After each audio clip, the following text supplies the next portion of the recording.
أبون بشمايو نثقداش شمخ تيثي ملكوثخ نهوي صبيونخ أي كانوا بشمايو في برعو هبلان لحمود سنقونان يومونو وش بقلان هبين وحطوهين أي كانوا دوف حنان شباقين الحيوبين لو تنان النسيونو إيلو فاصل من بيشو ما طول ديلوخي ملكوثو حيلو تشبحتو العولم علمين أمين آمين.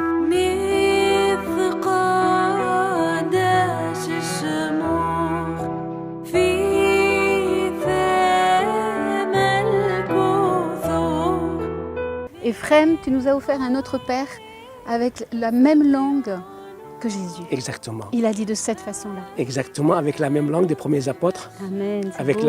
avec les mêmes mots de la première Église. Oui. Et puis des enfants qui devaient jouer avec Jésus en la disant, Oui, oui. en lui montrant qu'on l'a appris. Ouais. Qu'on l'a appris, Seigneur, Oui, regarde. On Je a vais appris, t'apprendre comment on parle à papa. on a appris ta prière, Mm. Seigneur. Donc ils jouaient avec Jésus. Quand Jésus le prenait sur le bras, des fois, dans ses oreilles, il devait chuchoter notre Père en araméen. Enfin, notre Père, mais en araméen, parce qu'il parlait l'araméen. Et ça devait faire beaucoup de joie à Jésus, parce que c'est la prière qu'il veut qu'on apprenne tous et qu'on la dise tous tout le temps. Alors, amène-nous dans ce Notre Père tel que Jésus nous l'a apprise. Alors, avant de rentrer dans notre Père, il faut Oui. savoir le contexte dans lequel Oui. cette prière a été annoncée Oui. ou demandée aux disciples. Mhm. D'abord, Jésus commence sa vie publique là, réellement. Il est au flanc de la montagne, Mhm. il attend le monde pour venir le voir.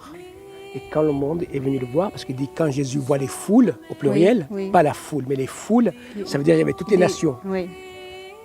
Lorsque le mot foule au pluriel représente toutes les nations. D'accord. Il y avait des Syriens, des Égyptiens, des Perses, des Grecs, des Romains.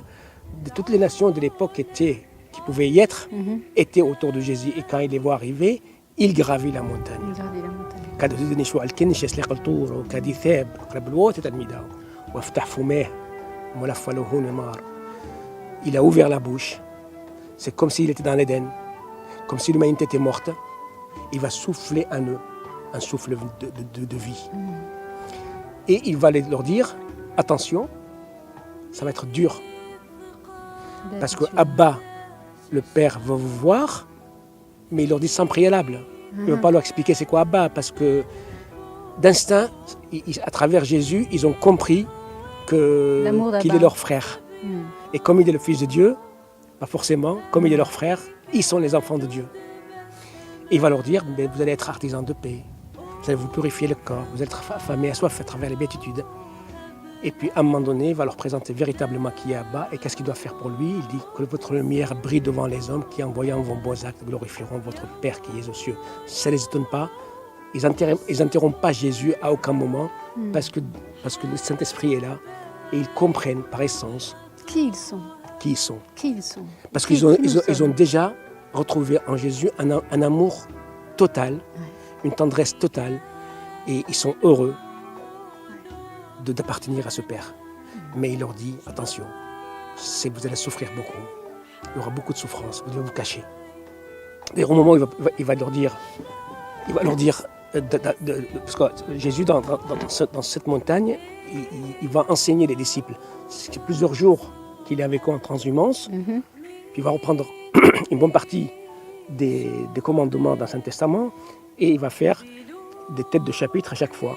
Et là, il arrive à un moment donné, dans ce long apprentissage, dans ce long enseignement, on appelle ça la molfanoutha, c'est comme si c'était une session en fait. Il les amène en session.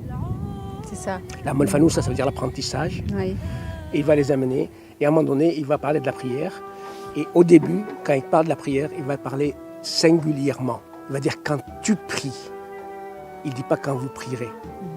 Et c'est très important parce que la prière est individuelle. Ça veut dire que la relation des enfants avec Dieu, chaque enfant a une relation intime, ouais. personnelle, intime. Il est appelé à une relation singulière, particulière, à vivre avec Dieu, lui à sa façon. Pas comme les autres. Chacun doit vivre avec Dieu à sa façon. C'est pour ça qu'il va leur parler d'abord au singulier. Je pense, Ephrem, Jésus avait été au désert après son baptême. Et le démon, pour le tenter, évidemment, a toujours la même astuce qu'il a aussi avec nous dans nos vies. Si tu es le Fils de Dieu. Et là, on a l'impression maintenant qu'on passe de ce désert à un tabord de la filialité, où Jésus va révéler qu'est-ce que c'est qu'être enfant de Dieu et la puissance de ce lien filial. Exactement. Et il va dire dans le verset 6 du chapitre 6 de Matthieu, il dit « Toi, quand tu te lis, quand tu pries, quand tu te lis, quand tu te relis, entre dans ton réduit.